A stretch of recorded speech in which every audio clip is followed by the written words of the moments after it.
Movie की शुरुआत में हम कार्तिका नाम की एक लड़की को देखते हैं जिसे मिलने उसकी फ्रेंड आई हुई थी। प्रिया आते ही कार्तिका से पूछती है कि अब वो कैसा फील कर रही है, क्योंकि हाल ही में कार्तिका का ब्रेकअप हुआ था जिस वजह से वो काफी उदास रहा करती थी और ये पैंडेमिक का समय होता है इसलिए दोनों ज्यादा घर से बाहर नहीं निकल सकते थे। अब प्रिया कार्तिका को इन सब चीजों को भूलने का एक आइडिया देती है और कहती है कि उसे तो बुक पढ़ना वैसे ही पसंद है और अभी अभी प्रिया के भाई ने एक पुरानी लाइब्रेरी खरीदी है तो वहाँ पर वो चले और जाकर पुरानी बुक्स पढ़े। ये सुनते ही कार्तिका बहुत खुश हो जाती है और अगले सीन में हम कार्तिका को उसी लाइब्रेरी में देखते हैं जहाँ पर पीछे से प्रिया का भाई आनंद आता है और वो बोलता है कि ये लाइब्रेरी 100 साल से भी पुरानी है। अब तभी कार्तिका लाइब्रेरी में पढ़ने के लिए एक फिक्शनल किताब ढूंढने लगती है क्योंकि उसे फिक्शन बहुत पसंद था और जल्दी ही उसको करुंग काप्यम नाम की एक किताब मिल जाती है। करुंग काप्यम या फिर ब्लैक नोवेल एक बड़ी सी फिक्शनल स्टोरी वाली किताब थी जिसमें कई सारी डरावनी कहानियां थी और देखने में ही वो किताब बहुत सालों पुरानी लग रही थी। एनीवेज अब कार्तिका उस किताब को ले लेती है और उसे पढ़ना शुरू कर देती है जिसके स्टार्टिंग में ही बुक पर लिखा हुआ था कि मैं इस किताब को उन रहस्यों के लिए डेडिकेट करती हूँ जो कि इस जादुई दुनिया में है।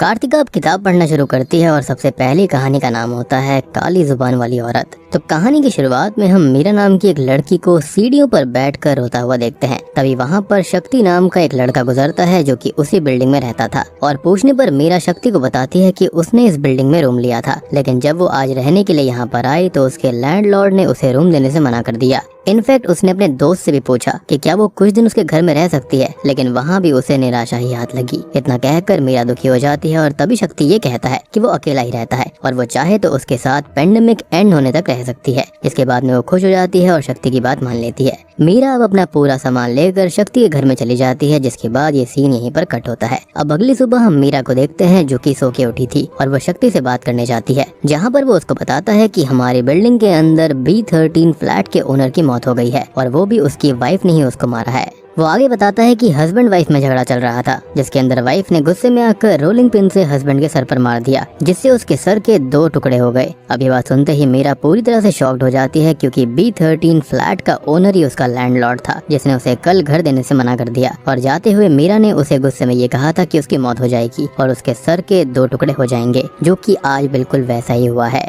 मीरा ये बात शक्ति को बताती है जिस पर वो हंसने लगता है और कहता है कि ये बस एक कोइंसिडेंस है, लेकिन मीरा इस पर बहुत श्योर थी इसलिए दोनों इसे एक बार टेस्ट करने का फैसला कर लेते हैं। कुछ ही समय के बाद में उनके घर पर एक डिलीवरी बॉय आता है जिसे मीरा को कुछ कर्ज करना था, जिसके बाद में वो दोनों ये देखते हैं कि क्या सच में मीरा का कर्ज काम करता है या फिर नहीं। लेकिन वो डिलीवरी बॉय पूरी तरह सेफ्टी से पार्सल देकर वहाँ से निकल जाता है और मीरा शक्ति से कहती है कि उसे उस पर दया आ गई थी इसलिए उसने उसे कर्ज नहीं दिया। शक्ति इस बात पर मुस्कुराने लगता है और उसको लगता है कि मीरा बस मजाक करती है। खैर अब अगले दिन जब मीरा घर पर अकेली होती है तब वो घर से बाहर जाने की कोशिश करती है, लेकिन उसे पता चलता है कि मेन डोर को बाहर से लॉक कर दिया गया है, जो कि मोस्ट प्रोबेबली शक्ति नहीं किया होगा। कुछ ही देर के बाद में वो घर आ जाता है और मीरा पूछती है कि उसने मेन डोर को क्यों लॉक किया, जिस पर शक्ति कहता है कि उसने गलती से लॉक कर दिया होगा और अगली बार से ऐसा नहीं होगा। अब रात का सीन दिखाया जाता है जहाँ पर कुछ अजीब आवाजों की वजह से मीरा की आधी रात में ही नींद खुल जाती है और जब वो रूम से बाहर देखती है तो उसे शक्ति किसी आदमी की बॉडी अपने रूम में ले जाते हुए दिखाई देता है, जिसे देखकर मीरा डर से कांप जाती है। अगले दिन अब शक्ति जब घर पर नहीं होता तो मीरा उसके रूम में जाती है और ढूंढने पर उसे उसके रूम के अंदर 2 जनों की बॉडी मिलती है, जिससे कि वो बहुत बुरी तरह से डर जाती है और यहाँ पर शक्ति ने उनको बहुत बुरी तरह से मारा था। मीरा यहाँ पर समझ जाती है कि शक्ति असल में एक सीरियल साइकोपैथ है। तभी वहाँ पर शक्ति भी आ जाता है और मीरा ऐसे नाटक करती है कि जैसे उसे उन बॉडीज के बारे में कुछ पता ही ना हो। मीरा अब जल्दी से जल्दी इस घर से निकलना चाहती थी और मौका देखकर वो भागने की कोशिश भी करती है, लेकिन तभी शक्ति उसको पकड़ लेता है और उसे बहुत बुरी तरह मारता है और उसको चेयर से बांध देता है। शक्ति अब पूरी तरह से अपने सीरियल किलर वाले लुक में आ गया था और वो मीरा के सामने ही उन बॉडीज को पागलों की तरह बार बार स्टैब कर रहा था। तभी बाहर से कुछ आवाजें आती हैं और शक्ति हॉल में आ जाता है जहाँ पर उसे अपने आप एक चेयर मूव करते हुए दिखाई देती है और कुछ ही देर के बाद में उसे वही बॉडी जिंदा दिखाई देती हैं जिसे उसने मारा था। शक्ति इस चीज से बहुत घबरा जाता है और उसे तब उसके दोस्त का वीडियो कॉल आता है जिसे शक्ति मीरा के बारे में बताता है और जब उसका दोस्त मीरा के फेसबुक आईडी को सर्च करता है तब उसको पता चलता है कि असल में मीरा की मौत तो 5 साल पहले ही हो गई थी। जी हाँ, यानी कि वो जिंदा नहीं बल्कि एक आत्मा है।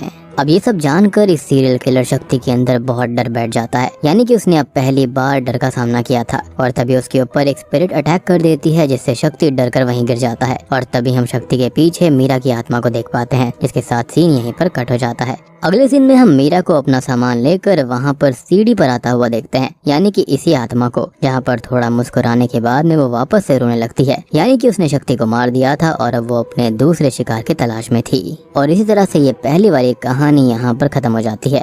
अब कहानी पढ़ने के बाद में कार्तिका प्रिया को कॉल लगाती है, लेकिन प्रिया किसी और से बात कर रही होती है, जिस वजह से कार्तिका उससे बात नहीं कर पाती। जिसके बाद में वो दूसरी कहानी की तरफ बढ़ती है। अब हमें एक लड़की को किसी के घर के बाहर नॉक करते हुए दिखाया जाता है, जिसके बाद घर से एक लड़की बाहर आती है जिसका नाम काजल था। और काजल असल में एक फेमस फिटनेस इन्फ्लुएंसर होती है। तभी वो लड़का काजल से कहने लगता है कि वो भी एक यूट्यूबर है और वो उसके साथ वीडियो बनाना चाहता है। और काफी इंसिस्ट करने के बाद काजल मान भी जाती है और लड़के को अंदर आने के लिए कहती है। अब हम काजल के लाइफस्टाइल को देख पाते हैं, जहाँ पर उसका काम पेंडेमिक के समय लोगों को लाइव फिटनेस टिप्स देना था और वो ऐसे ही रोज लाइव स्ट्रीम किया करती। तभी एक दिन काजल को लाइव स्ट्रीम करते हुए अपने घर में एक अनजान आदमी घूमते हुए दिखता है, जिससे काजल डर जाती है और स्ट्रीम बंद करके उस आदमी को ढूंढने चली जाती है। अब जैसे ही वो आदमी उसके सामने आता है तो वो काजल पर हमला कर देता है। पर हैरानी वाली बात तो ये होती है कि अगले ही पल वो आदमी काजल से दूर भी भागने लगता है। इसके बाद काजल एक ऑब्जेक्ट से उस आदमी के सर पर मारती है और उसे घसीट कर एक कमरे में ले जाती है, जिसके अंदर कई सारे आदमियों को काजल ने कैद कर रखा था। अब हम समझ पाते हैं कि काजल असल में एक साइको है, जिसे आदमियों की उंगलियां खाना पसंद है, यानी कि उसके अंदर कैनिबलिस्टिक नेचर भी था। इसलिए उस कमरे में किसी भी आदमी की उंगलियां नहीं थी। वहीं पर हम उस यूट्यूबर लड़के को भी देख पाते हैं, जो कि उस दिन वीडियो बनाने काजल के पास आया था, लेकिन उसने उसे भी कैद कर लिया।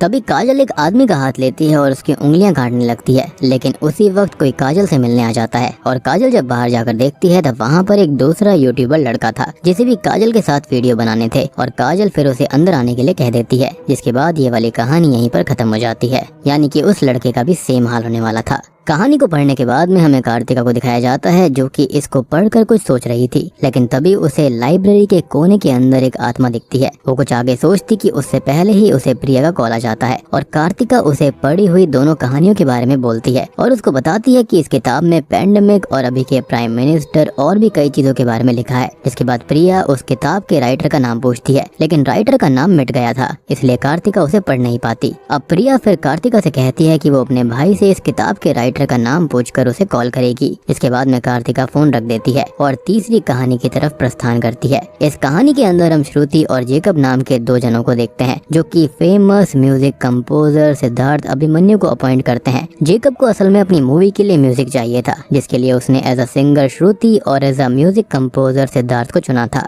कुछ ही देर के बाद में सिद्धार्थ बाहर आता है और उन दोनों को अंदर लेकर जाता है। जिसके बाद श्रुति अपने गाने को रिकॉर्ड करने लगती है, लेकिन सिद्धार्थ को बीच बीच में ऐसा लग रहा था कि श्रुति उसे कुछ बुरा बोल रही है। इस चीज को सिद्धार्थ जेकब को कई बार बताता है और इस बात से श्रुति गुस्सा हो जाती है और स्टूडियो से जाने लगती है, क्योंकि उसने ऐसा कुछ कहा ही नहीं था। लेकिन उसी वक्त स्टूडियो की लाइट चली जाती है और इनके घर को भी किसी ने बाहर से लॉक कर दिया था, जिस वजह से ये लोग बाहर नहीं जा सकते थे। सिद्धार्थ अब कुछ कैंडल्स लेकर आता है और उन्हें जलाने की कोशिश करता है, लेकिन बार बार कैंडल्स को एक आत्मा आकर बुझा दिया करती थी, जिससे सिद्धार्थ फ्रस्ट्रेट होकर वहाँ से जाने लगता है। अब कुछ देर के बाद में वहाँ पर एक औरत लैंप लेकर आती है और दोनों के बीच में बैठकर रोने लगती है, जिससे श्रुति को लगता है कि सिद्धार्थ ने इसे यहाँ पर कैद करके रखा होगा। तभी वहाँ पर सिद्धार्थ वापस आता है, जिसे श्रुति उस लेडी के बारे में पूछती है, लेकिन सिद्धार्थ ये कहता है कि उसे ऐसी किसी भी लेडी के बारे में कुछ नहीं पता और यहाँ तक कि वो लेडी भी वहाँ से गायब हो गई थी। अब इनके साथ यहाँ पर पैरानॉर्मल चीजें होना शुरू हो जाती हैं, जहाँ पर इन्हें एक बौना आदमी, एक पंजाबी, एक चाय वाला, एक किन्नर और उसी लेडी की आत्मा दिखती है, जिससे डरकर जेकब और श्रुति वहाँ से भाग जाते हैं। अब अगली रात का सीन दिखाया जाता है, जहाँ पर जेकब को उसके बॉस का कॉल आता है और वो उससे पूछता है कि क्या वो किसी दारू पीने वाले मरे हुए आदमी से म्यूजिक कंपोज करवा रहा है, जिसको सुनकर जेकब को कुछ भी समझ में नहीं आता और उसका बॉस उसे न्यूज देखने के लिए कहता है। वो जल्दी से न्यूज ओपन करता है और उसको पता चलता है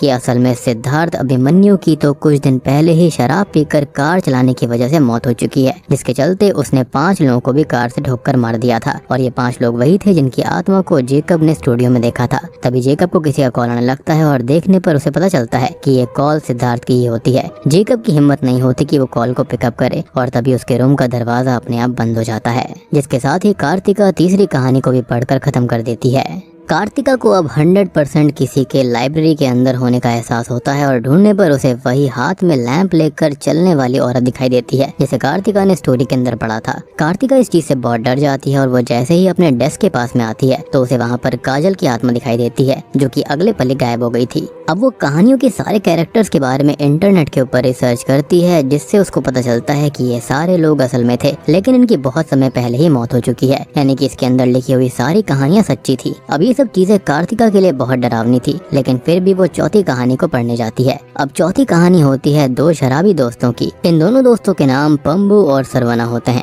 इन दोनों को ही लॉकडाउन की वजह से बहुत समय से पीने के लिए नहीं मिला था, जिसके बाद ये दोनों ही एक लॉक्ड बार में जाते हैं जहाँ पर बियर की बॉटल्स देखकर दोनों खुशी से फूले नहीं समाते। उनको लगता है कि उनके हाथ खजाना लग गया। अब दोनों जल्दी से बियर पीने के लिए भागते हैं लेकिन तभी दोनों के साथ अजीब घटनाएं होने लगती हैं। कभी इनके सामने बिना सर वाला भूत आ जाता है और कभी एक बड़ा सा वुडन बॉक्स। दोनों इस चीज से काफी डर जाते हैं और तब इनके सामने कुछ अजीब हरे से लोग आते हैं जिनकी एक लीडर भी थी जिसका नाम सरकलाया था। सरकलाया दोनों से कहती है कि वो लोग एलियंस हैं और लॉकडाउन की वजह से वो यहाँ से नहीं जा सकते। वो कोविड-19 को इंसानों की गलती बताती है और कहती है कि उनकी ही वजह से वो लोग यहाँ पर फंसे हैं। साथ ही साथ में वो ये बोलती है कि उनकी रेस को अल्कोहल से एनर्जी मिलती है इसलिए वो लोग यहाँ पर हैं और इस वजह से उन दोनों को यहाँ पर अल्कोहल नहीं मिलेगा। अब वो दोनों अल्कोहल के लिए काफी रिक्वेस्ट करते हैं जिस पर सरकलाया उन्हें एक टेस्ट पास करने के लिए कहती है। वो उन दोनों को ही एनलाइटमेंट की पावर देती है जिससे कि वो जो भी मांगेंगे पूरा हो जाएगा। अब पहले सरवना विश करता है लेकिन उसने जो विश किया था वो नहीं आता। उसके बदले वहाँ पर एक वीणा आ जाती है।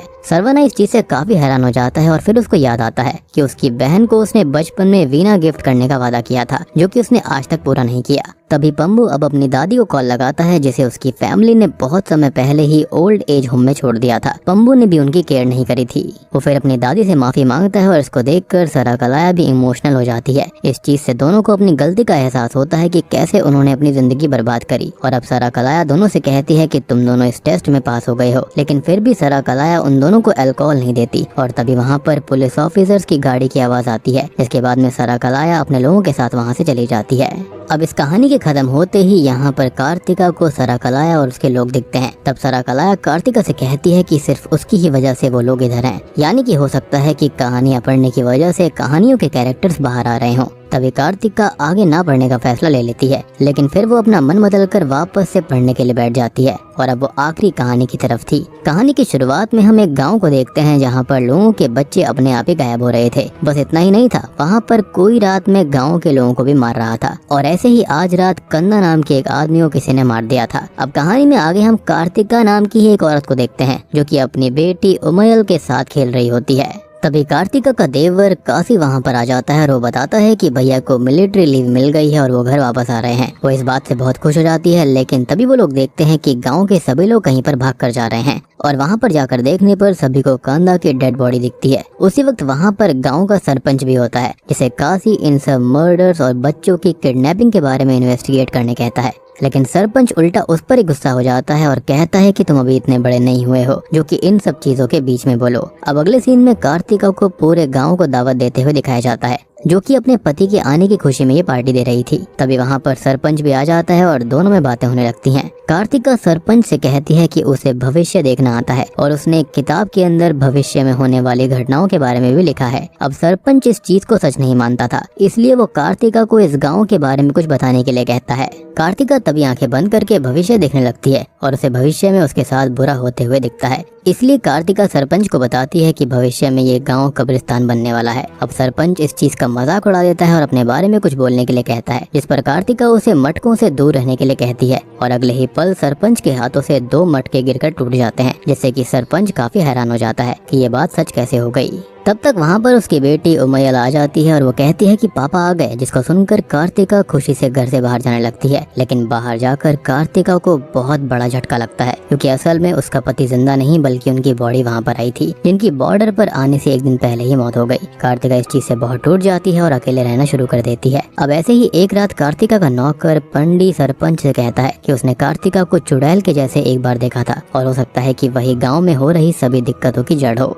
सरपंच अब इस चीज के बारे में सोचने लगता है और एक पंडित को बुलाकर उससे मदद मांगता है, जिसके बाद पूरे गांव में बात फैल जाती है कि कार्तिका श्रापित है और उससे उसका घर छीनकर उसे जबरदस्ती गांव से दूर झोपड़पट्टी में रहने के लिए भेज दिया जाता है। अब कार्तिका अपने परिवार के साथ वहीं रहने लगी थी, लेकिन वहाँ पर भी उसके साथ बहुत गलत होता है। एक दिन सरपंच आकर कार्तिका का जबरदस्ती फायदा उठाता है और एक दिन उसका देवर काशी भी ऐसा ही करने की कोशिश करता है, जिससे तंग आकर एक रात कार्तिका उमयल को लेकर एक कुएं के पास जाती है और दोनों की जिंदगी खत्म करने का फैसला कर लेती है। लेकिन तभी वहाँ पर काशी पूरे गाँव वालों को लेकर आ जाता है और सबको ऐसा बताने लगता है कि ये उमयल को मारने की कोशिश कर रही थी। इसके बाद सारे गाँव वाले मिलकर कार्तिका को मारने लगते हैं। अब अगले दिन का सीन दिखाया जाता है जहाँ पर कार्तिका को मारते हुए गाँव वाले उसे एक पेड़ के पास ले जाते हैं और वहीं पर उसे पत्थर मार मार कर खत्म कर देते हैं और इस तरह से कार्तिका की जान चली जाती है। अब हम पांडी, काशी और पंडित को एक साथ बैठकर शराब पीते हुए देखते हैं, जहाँ पर हमको पता चलता है कि ये सब इन तीनों का ही बनाया हुआ प्लान था, जिसके अंदर कार्तिका को चुड़ैल साबित करके उसको मरवा कर उसकी प्रॉपर्टी तीनों हथियाना चाहते थे। अब तीनों कार्तिका के मरने की खुशी में एंजॉय कर रहे थे, पर तभी उनके पीछे से कार्तिका की आत्मा आती है जो कि उसी वक्त तीनों को खत्म कर देती है और इस तरह से ये आखिरी कहानी यहीं पर खत्म हो जाती है।